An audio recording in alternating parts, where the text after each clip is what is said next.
जय जोहार संगवारी हो हमारे यूट्यूब चैनल श्री जी संस्कार भक्ति में आपका स्वागत है।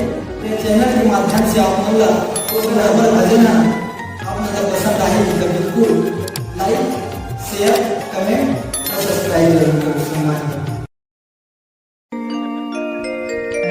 मन के कोयली बोले वो दाई भजले सिया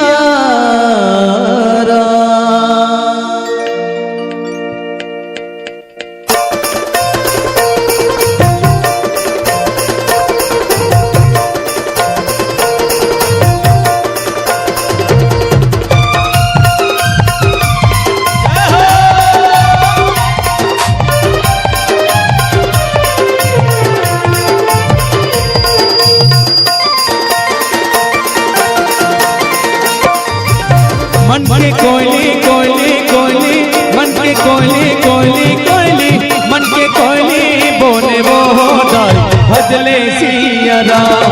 मन के कोयली बोले वो दाई भजले सिया राम। भजले सिया राम दाई भजले हरि नाम।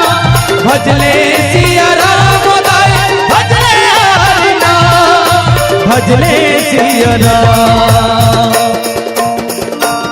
मन के कोयली कोयली कोयली मन के कोयली कोयली कोयली मन के कोयली बोले वो दाई भजले सिया राम। मन के कोयली बोले वो दाई भजले सिया राम।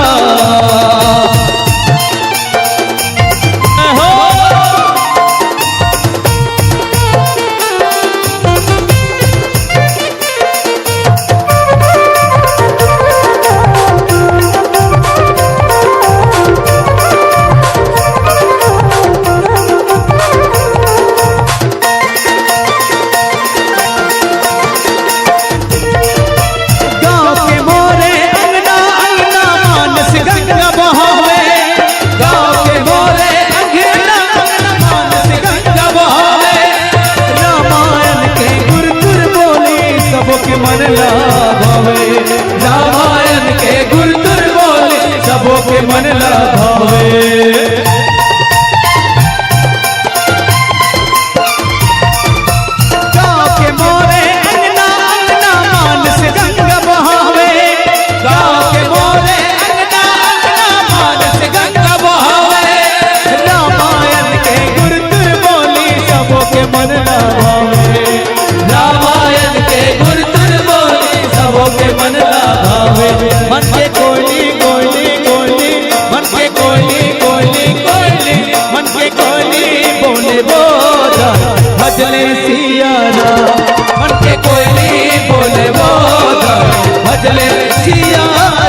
सिया राम।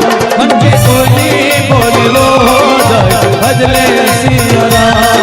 मन के सुबह बोलेगा भैया भजले हरि नाम। मन के सुबह बोलेगा भैया भजले हरि नाम।